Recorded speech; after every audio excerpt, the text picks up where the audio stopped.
जी के मस्ती एमएस में आप लोगों का फिर एक बार स्वागत है। लूसेंट ऑप्शनल से जो 7वां टॉपिक चल रहा था, हिस्ट्री से, भारतीय इतिहास से गुप्त उत्तरकाल या वर्धन वंश 647 ईस्वी तक, इसमें 20 क्वेश्चन हो गए थे। और लूसेंट से जो पहला भाग इससे था, ये दूसरा भाग है। लूसेंट से एक्सप्लेन हो चुका था पुष्यभूत वंश या वर्धन वंश। फिर उसके बाद में दक्षिण भारत के प्रमुख राजवंशों में 22वां जो टॉपिक था एक्सप्लेन करने के, पल्लव वंश हो चुका था, राष्ट्रकूट वंश हो चुका था। आज चालुक्य वंश, और चालुक्य वंश दो हैं, एक कल्याणी वाला, एक वातापी वाला और एक बेंगी वाला। 3 है चालुक्य वंश, कल्याणी, वातापी और बेंगी। फिर चोल वंश पे चर्चा होगी। चोल वंश के बाद में यादव वंश पे चर्चा होगी, होयसल वंश पे चर्चा होगी, कदम्ब वंश पे चर्चा होगी, गंग वंश पर चर्चा होगी, काकतीय वंश पर चर्चा होगी। फिर 23वां टॉपिक आ जाता है लूसेंट एक्सप्लेन वाली बुक से, सीमावर्ती राजवंशों का अभ्युदय, जिनमें पाल वंश आप देखेंगे, सेन वंश देखेंगे और कश्मीर के राजवंश और कामरूप का वर्मन वंश। तो यहां तक आप देखेंगे। उसके बाद वो राजपूत वाला काल आएगा, वो बाद में। तो देखते हैं 21वां क्वेश्चन, हर्षवर्धन अपनी धार्मिक सभा कहाँ किया करता था? तो हर्षवर्धन अपनी धार्मिक सभा प्रयाग में किया करता था। ये 21वां क्वेश्चन था। अब देखिएगा चालुक्य वंश, कल्याणी वाला। कल्याणी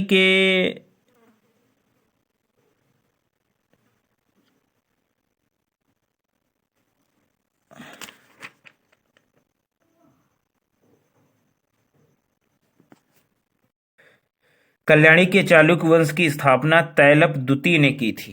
तैलप द्वितीय ने की थी और इसकी राजधानी मान्यखेट थी। क्या थी? मान्यखेट। चालुक्य वंश कल्याणी के प्रमुख शासक जैसे तैलप प्रथम, तैलप द्वितीय, विक्रमादित्य, जयसिंह, सोमेश्वर द्वितीय, विक्रमादित्य षष्ठम, सोमेश्वर तृतीय एवं तैलप तृतीय हैं। सोमेश्वर प्रथम ने मान्यखेट से राजधानी हटाकर कल्याणी कर्नाटक को बनाया। सोमेश्वर प्रथम ने मान्यखेट से राजधानी हटाकर कल्याणी कर्नाटक को बनाया। इस वंश का सबसे प्रतापी शासक विक्रमादित्य षष्ठम था। इस वंश का सबसे प्रतापी शासक विक्रमादित्य षष्ठम था। विल्हड़ एवं विज्ञानेश्वर विक्रमादित्य षष्ठम के दरबार में ही रहते थे। विल्हड़ एवं विज्ञानेश्वर विक्रमादित्य षष्ठम के दरबार में ही रहते थे। मिताक्षरा यानी हिंदू वेद ग्रंथ याज्ञवल्क स्मृत पर व्याख्या है मिताक्षरा। ये नामक ग्रंथ की रचना महान विद्वेता विज्ञानेश्वर ने ही की थी। मिताक्षरा हिंदू विद ग्रंथ ही से है। याज्ञवल्क स्मृत पर व्याख्या नामक ग्रंथ की रचना महान विद्वेता विज्ञानेश्वर ने ही की थी। विक्रमांक देवचरित की रचना विल्हड़ ने की थी। इसमें विक्रमादित्य षष्ठम के जीवन पर प्रकाश डाला गया है। किसकी? विक्रमांक देवचरित की रचना विल्हड़ ने की थी, जिस पर विक्रमादित्य षष्ठम के जीवन पर प्रकाश डाला गया। अगला वंश है चालुक्य वंश, वातापी वाला। पहला चालुक्य वंश कल्याणी वाला था। अब चालुक्य वंश जो है वातापी। जयसिंह ने वातापी के चालुक्य वंश की स्थापना की। किसने? जयसिंह ने, जिसकी राजधानी वातापी जो बीजापुर के निकट है वहां थी। वातापी बीजापुर के निकट। इस वंश के प्रमुख शासक थे पुलकेशियन प्रथम, कीर्तिवर्मन, पुलकेशियन द्वितीय, विक्रमादित्य, विनयादित्य एवं विजयादित्य। इनमें सबसे प्रतापी राजा पुलकेशियन द्वितीय ही था। पुलकेशियन द्वितीय ही था। महाकूट स्तंभ लेख से प्रमाणित होता है कि पुलकेशियन द्वितीय बहुसुवर्ण एवं अग्निष्टोम यज्ञ संपन्न करवाया था। महाकूट स्तंभ लेख से प्रमाणित होता है कि पुलकेशियन द्वितीय बहुसुवर्ण एवं अग्निष्टोम यज्ञ संपन्न करवाया था। जिनेन्द्र का मेगुती मंदिर पुलकेशियन द्वितीय ने बनवाया था। जिनेन्द्र का मेगुती मंदिर पुलकेशियन द्वितीय ने बनवाया था।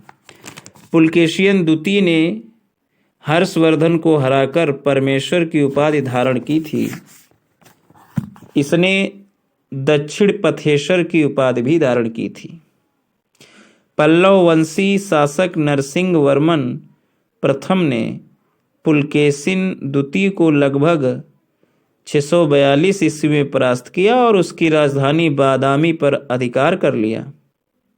पल्लव वंशी शासक नरसिंह वर्मन प्रथम ने पुलकेशिन द्वितीय को लगभग 642 ईस्वी में परास्त किया और उसकी राजधानी बादामी पर अधिकार कर लिया।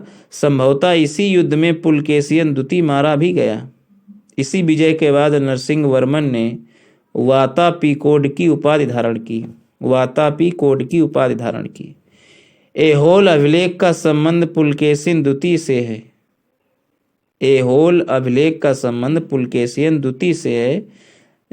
ऐहोल अभिलेख के लेखक जो है वो रविकीर्ति है। कौन है लेखक? रविकीर्ति। अजंता के एक गुहा चित्र में फारसी दूत मंडल को स्वागत करते हुए पुलकेशिन द्वितीय को दिखाया गया है। गुहा चित्र में फारसी दूत मंडल को स्वागत करते हुए पुलकेशिन द्वितीय को दिखाया गया है। वातापी का निर्माणकर्ता कीर्तिवर्मन को माना जाता है।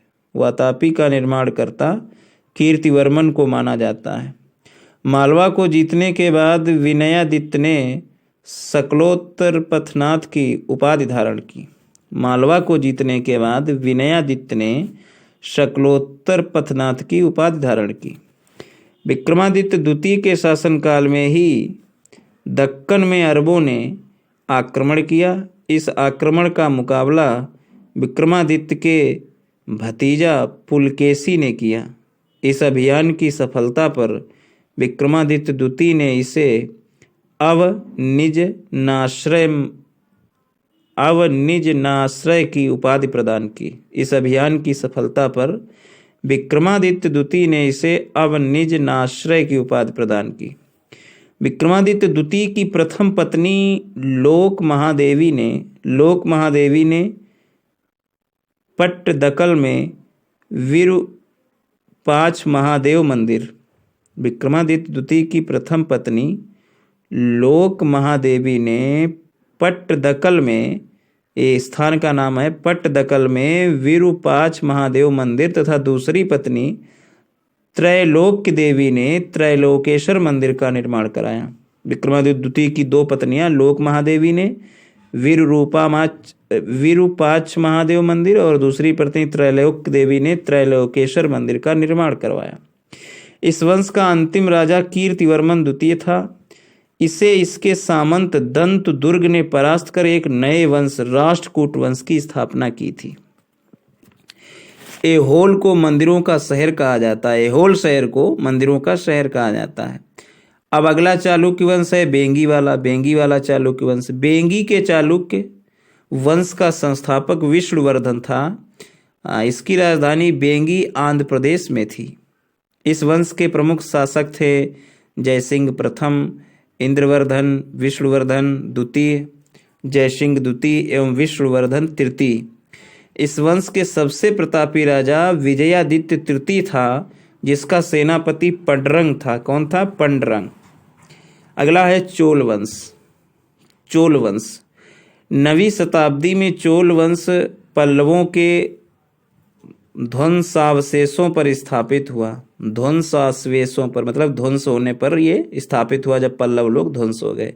इस वंश के संस्थापक विजयालय, जो 1850 से 1887 ईस्वी तक शासन किया। विजयालय संस्थापक विजयालय थे, जिसकी राजधानी तांजाय यानी तंजौर या तंजावुर था।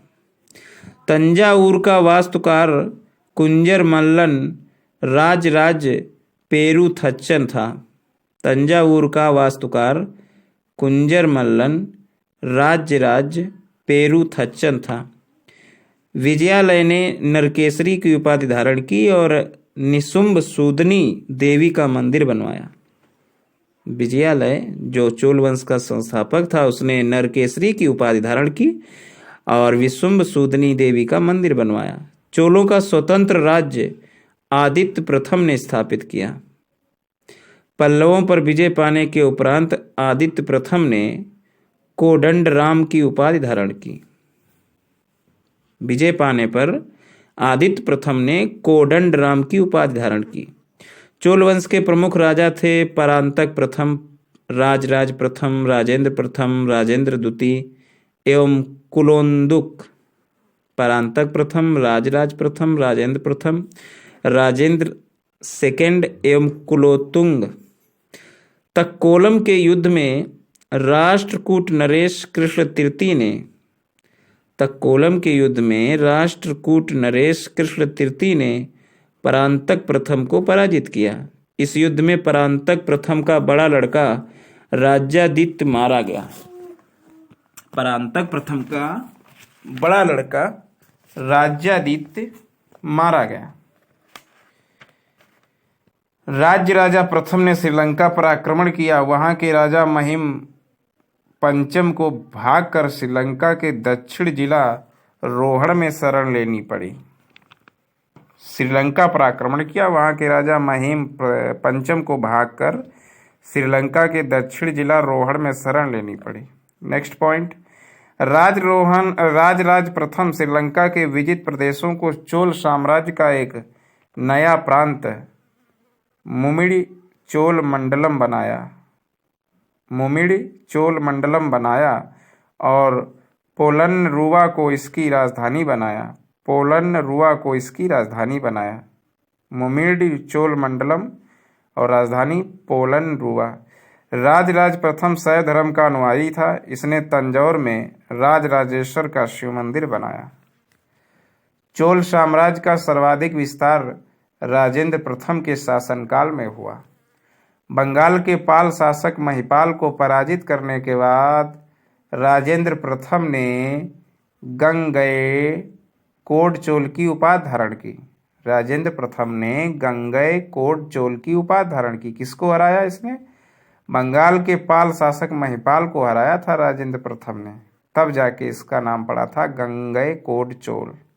और नवीन राजधानी गंगैकोंड चोलपुरम के निकट चोल गंगम नामक विशाल तालाब का निर्माण भी करवाया।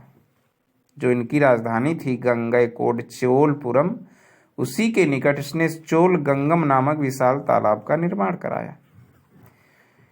अब आया है चोल काल में भूमि के प्रकार। तो भूमि के प्रकार होते थे, एक प्रकार होता था वेल्लन वगाई, एक होता था ब्राह्मदेय, दूसरा होता था साला भोग, तीसरा होता था देवदान या तिरुनमट्ट कूडनी, पांचवा होता था पली चंदम। तो वेलन बगाई जो होती थी गैर ब्राह्मण किसान स्वामी की भूमि होती थी। ब्राह्मदेय यानी ब्राह्मणों को उपहार में दी गई भूमि ब्राह्मदेय। साला भोग किसी विद्यालय के रखरखाव की भूमि साला भोग होती थी। देवदान या तिरुनमठ डक्कनी मंदिर को उपहार में दी गई भूमि होती थी देवदान या तिरुनमठ। पल्ली चंदम ये जैन संस्थानों को दान दी गई भूमि होती थी पल्ली चंदम। नोट, गजनी का सुल्तान महमूद राजेंद्र प्रथम का समकालीन था। गजनी का जो सुल्तान महमूद था वो राजेंद्र प्रथम का समकालीन था। राजेंद्र द्वितीय ने प्रकेसरी की और वीर राजेंद्र ने राजकेसरी की उपाधि धारण की। राजेंद्र द्वितीय ने प्रकेसरी और वीर राजेंद्र ने राजकेसरी की उपाधि धारण की। चोल वंश का अंतिम राजा राजेंद्र तृतीय था। चोलों एवं पश्चिमी चालुक्य के बीच शांति स्थापित करने में गोवा के कदम्ब शासक जयकेश प्रथम ने मध्यस्थ की भूमिका निभाई थी। चोलों एवं पश्चिमी चालुक्य के बीच शांति स्थापित करने में गोवा के कदम्ब शासक जयकेश प्रथम ने मध्यस्थ की भूमिका निभाई थी। नेक्स्ट पॉइंट, विक्रम चोल अभाव एवं अकाल से ग्रस्त गरीब जनता से राजस्व वसूल कर चिदम्बरम मंदिर का विस्तार करवा रहा था। विक्रम चोल जो था अभाव एवं अकाल से ग्रस्त गरीब जनता से राजस्व वसूल कर चिदम्बरम मंदिर का विस्तार करवा रहा था। कलोतुंग द्वितीय ने चिदम्बरम मंदिर में स्थित गोविंदराज कलोतुंग द्वितीय ने चिदम्बरम मंदिर में स्थित गोविंदराज यानी विष्णु की मूर्ति को समुद्र में फेंकवा दिया। बाद में वैष्णव आचार्य रामानुजाचार्य ने उक्त मूर्ति का पुनरुद्धार किया और उसे तिरुपति के मंदिर में प्राण प्रतिष्ठित किया। चोल प्रशासन में भाग लेने वाले उच्च पदाधिकारियों को पेरुंदरम एवं निम्न श्रेणियों को शेरुंदरन कहा जाता था। निम्न श्रेणी के पदाधिकारियों को शेरुंदरन कहा जाता था। लेखों में कुछ उच्च अधिकारियों को उडनकूटम कहा गया, जिसका अर्थ होता है सदा राजा के पास रहने वाला अधिकारी। लेखों में कुछ उच्च अधिकारियों को उडनकूटम कहा गया, जो सदा राजा के पास रहने वाला अधिकारी। अगला है संपूर्ण चोल साम्राज्य 6 प्रांतों में विभक्त था। संपूर्ण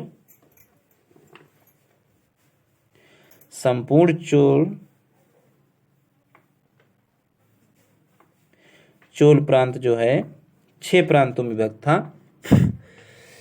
प्रांत को मंडलम कहा जाता था। मंडलम कोटम नाडु में और नाडु कई कुरम्मों में विभक्त था।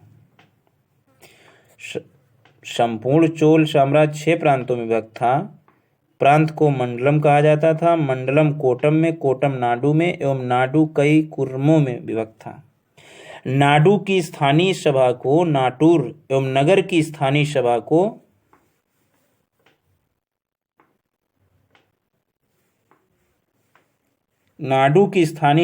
नाटुर एवं नगर की स्थानीय सभा को नगरतार कहा जाता था। बेल्लाल जात के धनी किसानों को केंद्रीय सरकार की देखरेख में नाडु के कामकाज में अच्छा खासा नियंत्रण हासिल था। उनमें से कई धनी भूस्वामियों को चोल राजाओं के सम्मान के रूप में मुवेद वेलन मतलब 3 राजाओं को अपनी सेवाएं प्रदान करने वाला वेलन या किसान, उसे मुवेद वेलन, अरैयार यानी प्रधान जैसी उपाधियां दी। उन्हें केंद्र में महत्वपूर्ण राज्य की पद सौंपे। अगला स्थानीय सुशासन चोल प्रशासन की मुख्य विशेषता थी। स्थानीय सुशासन जो है चोल प्रशासन की मुख्य विशेषता थी। उर क्या है? उर सर्वसाधारण लोगों की समिति थी, जिसका कार्य होता था कि सार्वजनिक कल्याण के लिए तालाबों और बगीचों के निर्माण हेतु गांवों की भूमिका अधिग्रहण करना। सभा या महासभा या मूलतः अग्रहारों एवं ब्राह्मण बस्तियों की सभा थी, जिसके सदस्यों को पेरुमक्कल कहा जाता था। यह सभा वरियम नाम की समितियों के द्वारा अपने कार्य को संचालित करती थी। सभा की बैठक गांव में मंदिर के निकट वृक्ष के नीचे या तालाब के किनारे होती थी। व्यापारियों की सभा को नगरम कहते थे। चोल काल में भूमिकर उपज का 1/3 भाग हुआ करता था। गांव में कार्य समिति की सदस्यता के लिए जो वेतनभोगी कर्मचारी रखे जाते थे, उन्हें मध्यस्थ कहते थे। कार्य समिति की सदस्यता के लिए जो वेतनभोगी कर्मचारी रखे जाते थे, उन्हें मध्यस्थ कहते थे। ब्राह्मणों को दी गई करमुक्ति भूमि को चतुर्वेदी मंगलम एवं दान दी गई भूमि ब्रह्मदेव कहलाती थी। ब्राह्मणों को दी गई करमुक्ति भूमि को चतुर्वेदी मंगलम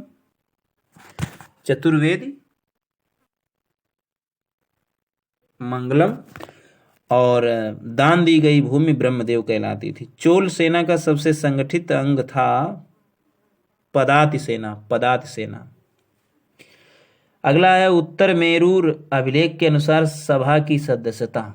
एक उत्तर मेरूर अभिलेख है, उसके अनुसार सभा की सदस्यता, ये चोलवंशी चल रहा है। पहला पॉइंट लिखा है कि सभा की सदस्यता के लिए इच्छुक लोगों को ऐसी भूमि का स्वामी होना चाहिए जहां से भू राजस्व वसूला जाता है। 2, उनके पास अपना घर होना चाहिए। 35 से 70 के बीच की उम्र होनी चाहिए। उन्हें वेदों का ज्ञान होना चाहिए। उन्हें प्रशासनिक मामलों की अच्छी जानकारी होनी चाहिए और ईमानदार होना चाहिए। यदि कोई पिछले 3 सालों में किसी समिति का सदस्य रहा है तो वह किसी और समिति का सदस्य नहीं बन सकता। जिसने अपने या अपने संबंधियों के खाते जमा नहीं कराए हैं वह चुनाव नहीं लड़ सकता। तो ये तो थे उत्तर मेरूर अभिलेख के अनुसार सभा की सदस्यता। चोल, अगला पॉइंट है, चोल काल में कलंज सोने के सिक्के थे। क्या सोने के सिक्के क्या कहे जाते थे? कलंज। तमिल कवियों में जयंगोदर प्रसिद्ध कवि था। जयंगोदर प्रसिद्ध कवि था जो कुलोतुंग प्रथम का राज कवि था। उसकी रचना कलिंग तूपर्णी थी। उसकी रचना कलिंग तूपर्णी। कंबन, औटक्कुटन और पुगलेंद को तमिल साहित्य का त्रिरत्न कहा जाता है। कंबन, औटक्कुटन और पुगलेंद को तमिल साहित्य का त्रिरत्न कहा जाता है। कौन कौन? कंबन, औटक्कुटन और पुगलेंद।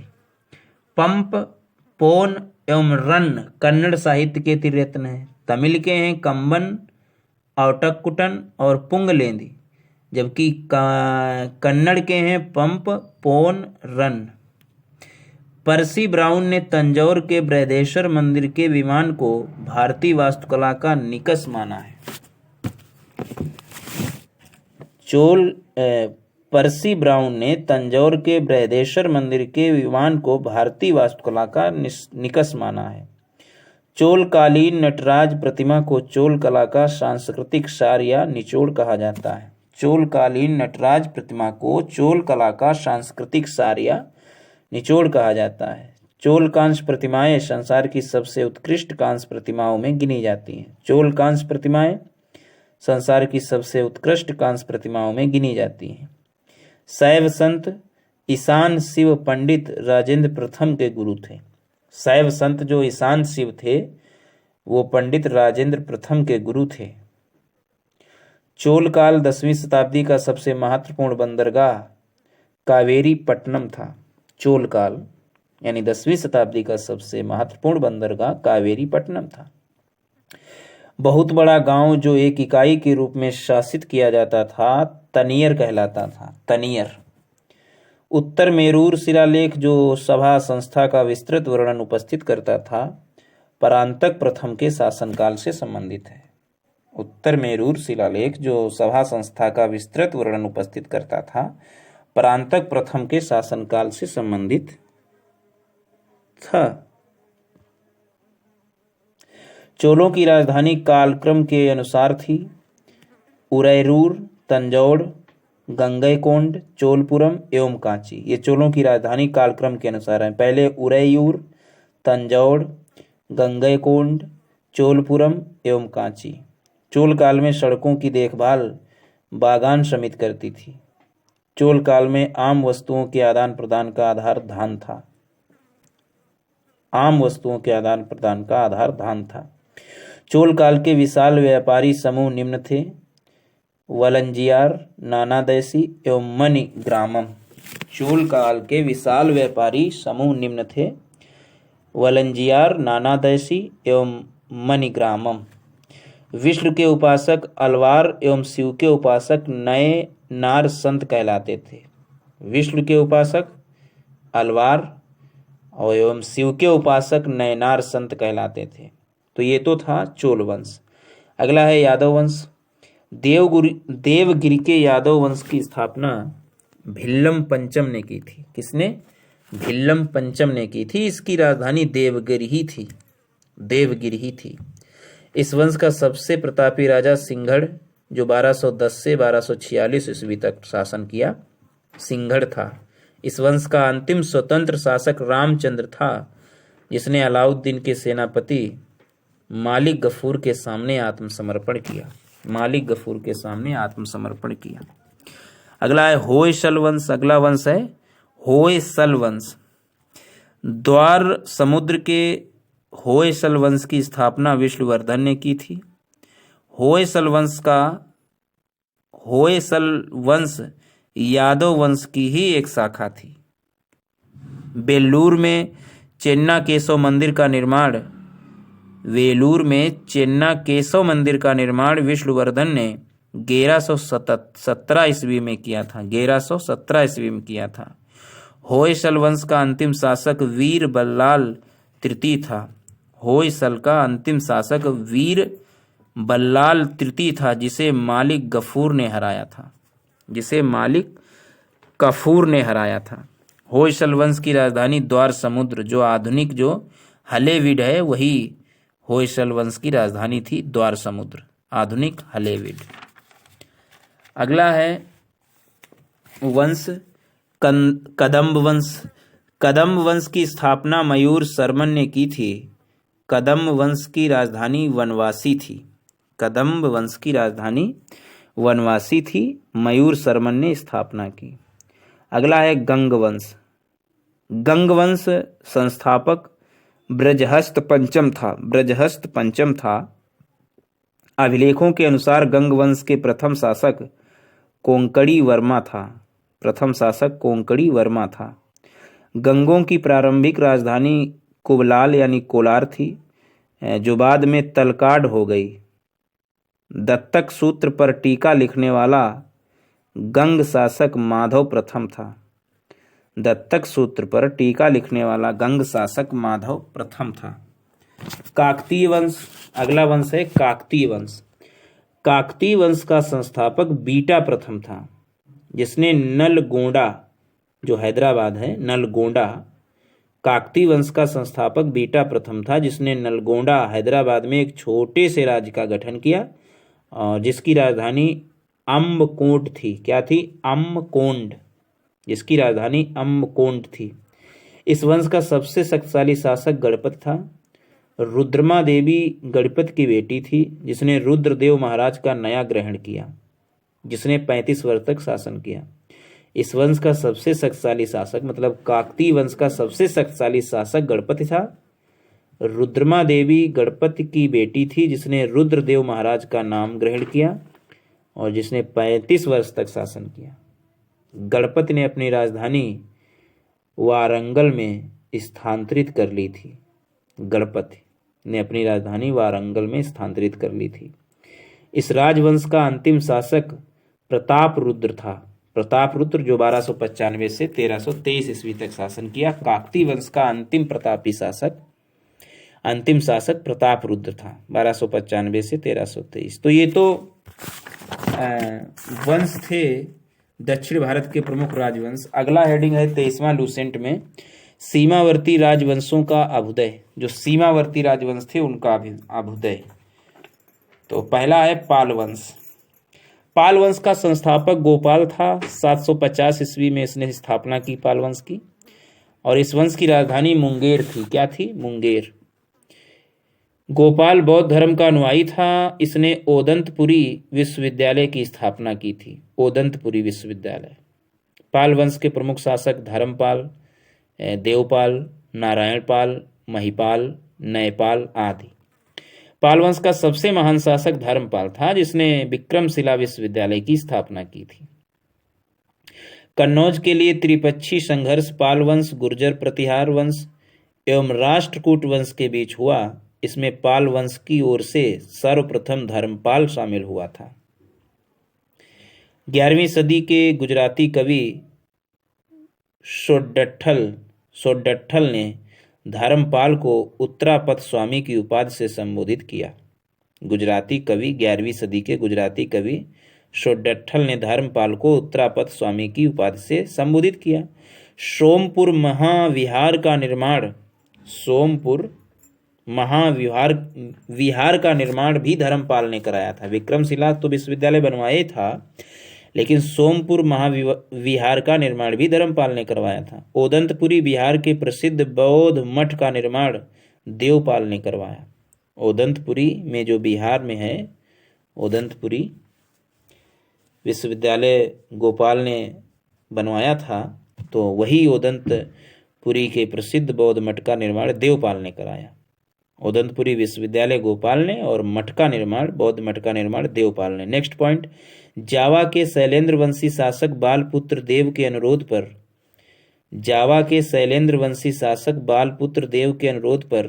देवपाल ने उसे नालंदा में एक बौद्ध विहार बनवाने के लिए 5 गांव दान में दे दिए थे। जावा के शैलेंद्र वंशी शासक बालपुत्र देव के अनुरोध पर देवपाल ने उसे नालंदा में एक बौद्ध विहार बनवाने के लिए 5 गांव दान दे दिए थे। गौड़ी रीति नामक साहित्यिक विधा का विकास पाल शासकों के समय में हुआ। पाल शासक बौद्ध धर्म के अनुयायी थे। तो ये तो पाल वंश हुआ।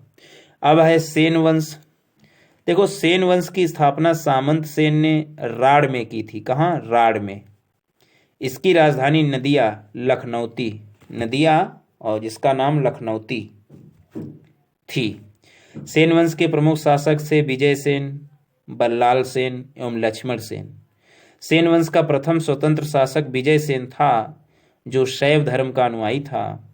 दान सागर एवं अद्भुत सागर नामक ग्रंथ की रचना सेन शासक बल्लाल सेन ने ही की थी। दान सागर एवं अद्भुत सागर बल्लाल सेन ने की थी। अद्भुत सागर को लक्ष्मण सेन ने पूर्ण रूप दिया। अद्भुत सागर को लक्ष्मण सेन ने पूर्ण रूप दिया। लक्ष्मण सेन की राज्यसभा में गीत गोविंद के लेखक जयदेव, पवन दूत के लेखक धोई एवं ब्राह्मण सर्वस्व के लेखक हलायुद्ध रहते थे। ब्राह्मण सर्वस्व के लेखक हलायुद्ध रहते थे। हलायुद्ध लक्ष्मण सेन का प्रथम न्यायाधीश एवं मुख्यमंत्री था। हलायुद्ध जो है लक्ष्मण सेन का प्रधान न्यायाधीश एवं मुख्यमंत्री था। विजय सेन ने देवपाड़ा में प्रद्युम्नेश्वर मंदिर यानी शिव का विशाल मंदिर प्रद्युम्नेश्वर मंदिर की स्थापना की।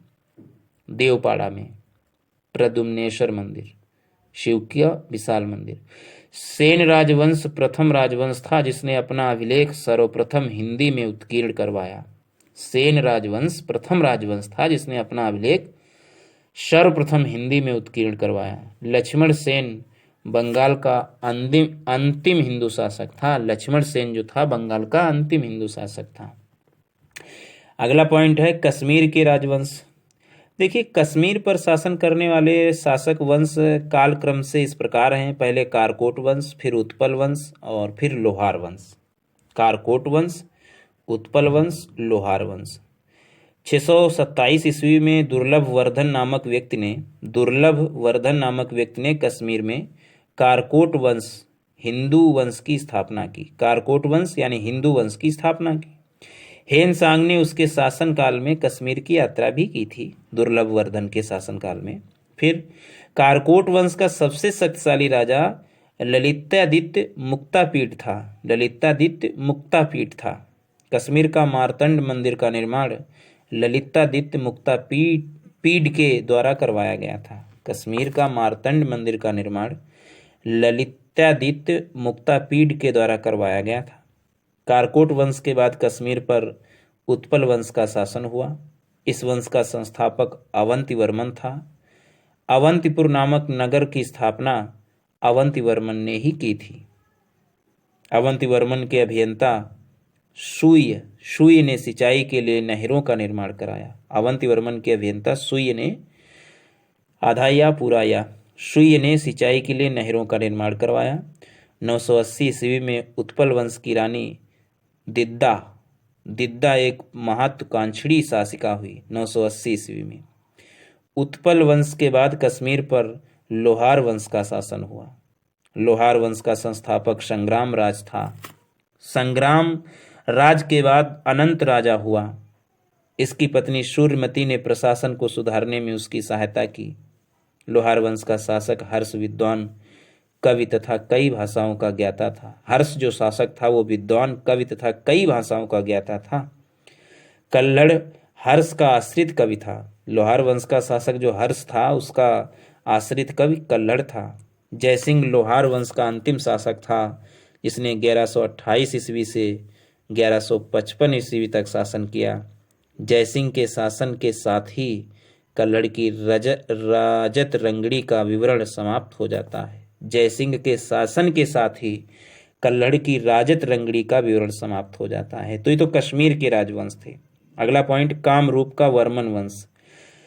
कामरूप का वर्मन वंश 4वीं शताब्दी के मध्य कामरूप में वर्मन वंश का उदय हुआ और इस वंश की प्रतिष्ठा का संस्थापक पुष्य वर्मन था। इसकी राजधानी प्राग ज्योतिष नामक स्थान पर थी। कालांतर में कामरूप पाल साम्राज्य का एक अंग बन गया।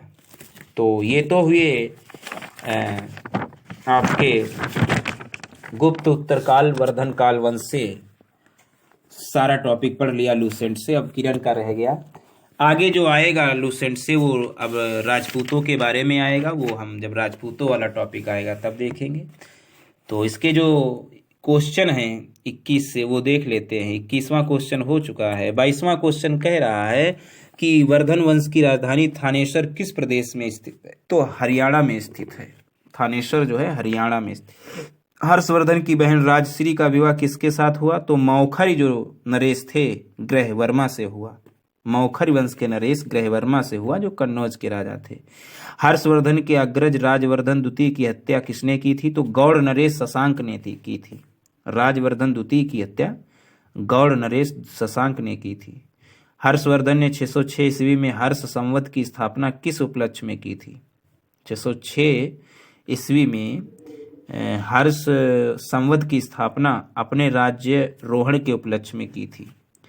वर्धन वंश की राजधानी थानेसर से कन्नौज ले गया, हर्षवर्धन ले गया। कन्नौज किस प्रदेश में स्थित है? उत्तर प्रदेश में। हेन सांग की भारत में यात्रा के समय सूती कपड़ों के उत्पादन के लिए सबसे प्रसिद्ध नगर मथुरा था।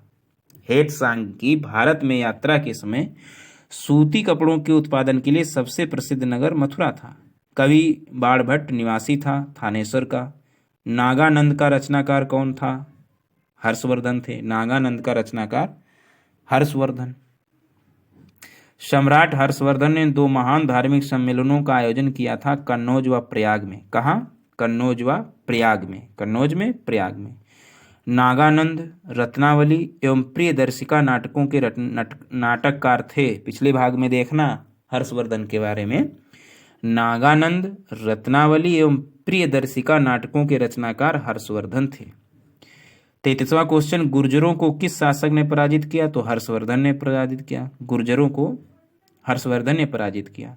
34वां, आज भी भारत में हेनसांग को याद करने का मुख्य कारण है CU की रचना उसने की।